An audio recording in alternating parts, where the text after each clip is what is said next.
Infelizmente, os números não param de crescer. Uma semana após os terremotos devastadores na Turquia e na Síria, já são 36 mil mortos no dia da gravação desse programa, segunda-feira. A Organização Mundial da Saúde diz que a quantidade ainda pode mais do que dobrar. Nessa conta estão jogadoras, jogadores, técnicos, árbitros, profissionais do vôlei, a maioria de divisões inferiores e categorias de base. Estima-se que mais de 6 milhões de pessoas perderam suas casas, principalmente no território sírio, já abalado por uma guerra civil nos últimos anos. E reparem nesse número, um total de 26 milhões de pessoas foram afetadas de alguma forma pelos terremotos. Com uma tragédia com dados tão impactantes, não há espaço para o esporte. As competições no país estão suspensas por tempo indeterminado. A Federação Turca de Vôlei, por exemplo, tirou do ar a tabela dos jogos. Hoje, 3 de fevereiro, não dá para saber quando ou se as partidas voltarão nessa temporada 22-23. Bruno, Gurja, com uma dimensão cada vez maior dos terremotos, é cedo para pensar em uma temporada de vôlei na Turquia encerrada antes da hora? Eu acho que não deveria ser, Daniel. Um abraço a você, um abraço ao Gurja. Uma pena, né? Era para a gente estar falando aqui de mais uma rodada, com clássico, inclusive, mas eu acho que esse assunto já deveria ser cogitado, né? A gente conversava aqui antes da gravação, né? Para mim, teria que ser tomada uma medida muito semelhante à da pandemia. Olha, infelizmente aconteceu essa tragédia, não tem mais clima, não dá para continuar. Muita gente envolvida, muitas perdas, então eu acho que seria de bom tom o cancelamento do campeonato. Essa é a minha opinião. Concorda, Gurja? Eu concordo. Buenas Dani, buenas Bruno, rapaziada que está acompanhando mais um Bloco Tacal. Infelizmente, essa é a situação e a medida mais inteligente, mais sensível a ser tomada, né? Mas a gente sabe que outros grandes fatores envolvem essa decisão a ser tomada, então vamos aguardar, né? A gente já viu a Confederação Europeia pouco sensibilizada em relação a tragédia vivida pelo povo turco, que Zacibassi já jogou, enfim, mas concordo, Bruno, acho sim que não há clima, não há atmosfera nenhuma para pensar em esporte neste momento em relação à catástrofe turca. O Gurja já deu a deixa, o único turco a jogar na semana passada, e aí por uma tremenda falta de sensibilidade da Confederação Europeia, foi o Zacibassi. O líder do turco venceu o Chemik Police na Polônia e garantiu a melhor campanha da fase de grupos da Champions feminina. Nesta semana, outros times da Turquia voltaram às quadras pelas competições europeias. O Vakifbank da Gabi aceitou abrir mão de jogar em Istambul para enfrentar o Novara, na Itália, mais uma vez. Vale vaga como primeiro do grupo e classificação direta para as quartas de final. Já o Fenerbahçe de Macris e Ana Cristina e o LKS Lodz, ou UD, da Roberta, duelarão em Berlim, na Alemanha, campo neutro com portões fechados. Já o THY, por sua vez, também irá novamente para a Itália encarar o Busto Assísio, da Rosa Maria, buscando a vaga na semi da Copa Chev. Com tudo isso que está acontecendo, senhores, vocês acham que é possível cobrar alguma coisa dos times turcos, sempre favoritos, daqui para frente, nessa reta final de temporada internacional? Eu acho que é uma questão complicada, viu, Daniel? Nesse jogo aí que você citou, que nem deveria ter acontecido, né? A Bošković marcou 28 pontos, a Sinet Kissal marcou 13, Voronkov e a Ehrman foram bem também, marcaram 11 pontos, né? Do lado derrotado, a Brakočević fez 18, né? Só para a gente cumprir aqui o nosso papel, é a única parte aqui desse episódio que a gente fala de bola, né?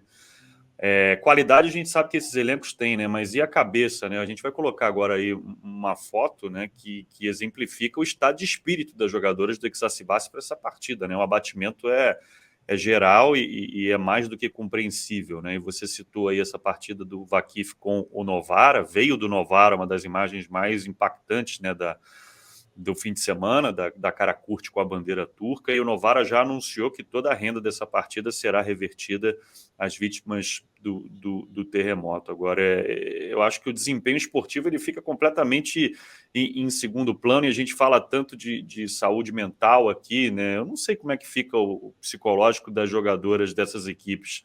em especial das jogadoras turcas, né? Então, acho que falar de resultado agora é realmente uma questão para a gente refletir. Eu acredito que, inevitavelmente, o desempenho dessas equipes, se entrarem em quadra, não será o mesmo. Não tem como ser o mesmo. Ô, Guja, a gente está falando muito aqui de tentar separar as duas coisas, mas é impossível, né? Se para a gente que está distante já é difícil não pensar nas coisas juntas, imagine para quem está sofrendo no dia a dia, impactado pelas notícias o tempo todo, sofre com falta de alimento aqui, imagens chocantes de gente sendo resgatada aí 4, 5, 6 dias depois do que aconteceu. Realmente não dá para ter foco, né, numa coisa esportiva nesse momento.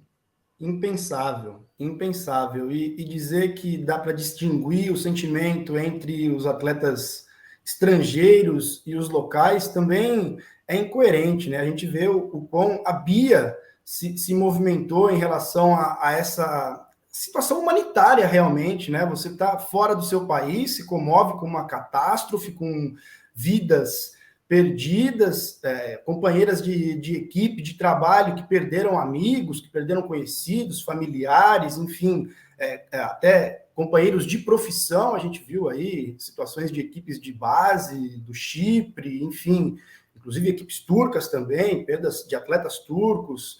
É um momento em que você só quer doar, só quer poder acrescentar algo desse nada de vida que sobrou para quem ficou, né, cara? A devastação é muito mais do que física, é emocional. Então, nesse momento, falar de voleibol turco é impossível. E o que a gente tira de bom, entre aspas, claro, né, Daniel, é essa solidariedade, né? Batemos palmas aqui para a Bia, vimos imagens aí de outras equipes ajudando, né? A Ida Erden, a Fedorovtseva pelo Fenerbahçe, outras equipes se mobilizando, né? Treinadores também, enfim. É o que a gente tira de positivo, né? Essa onda de solidariedade e de querer ajudar de alguma forma, né? Vou colocar também aqui a postagem da Bia com o número do Pix, né? Que ela tem disponibilizado para tentar, de alguma maneira, fazer com que essa ajuda chegue aos mais necessitados, né?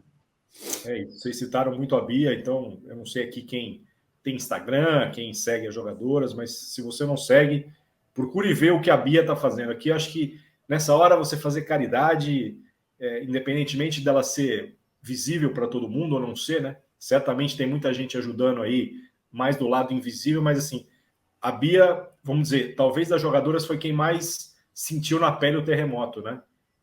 O apartamento onde ela estava teve rachaduras, ela não quis voltar para o apartamento, as jogadoras foram para o apartamento do técnico, o apartamento do técnico também tinha problemas, o time, o Kuzeybulo decide levar todo mundo para Ankara, ou Ankara, como preferirem, para o time ficar mais seguro, e nessa ela entra numa onda de ajuda, ela tem postado algumas imagens de centros de distribuição, indo fazer compras a partir da ajuda, da doação de muita gente no Brasil.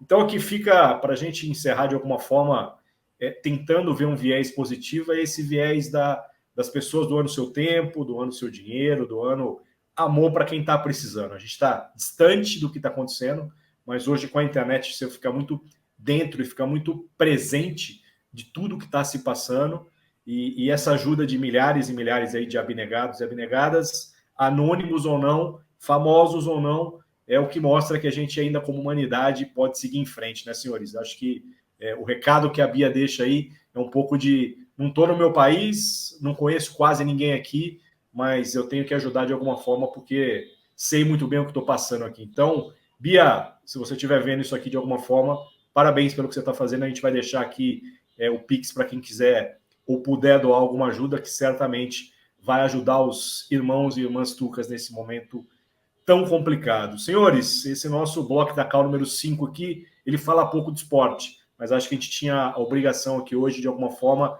tentar do nosso lado também dar uma ajuda a quem está precisando nesse momento. A gente espera que notícias melhores apareçam. A gente sabe que quanto mais tempo passa, mais difícil é encontrar sobreviventes. Mas vamos seguindo a nossa jornada por aqui, torcendo para dias melhores e para que na hora certa o vôlei possa voltar. Obrigado, senhores. Hoje não era um quadro fácil de fazer, mas cumprimos a nossa parte aqui. Obrigado, boa semana para vocês. Valeu, Daniel. Um abraço para você, Gurja. Valeu, rapaziada. Obrigado pela parceria, pelo profissionalismo. Um abraço a todos. Valeu, moçada. Toda segunda-feira a gente vai estar de volta, esperando trazer notícias de vôlei na Turquia, se for possível nesse período. Se não, a gente volta em outros momentos. Um abraço.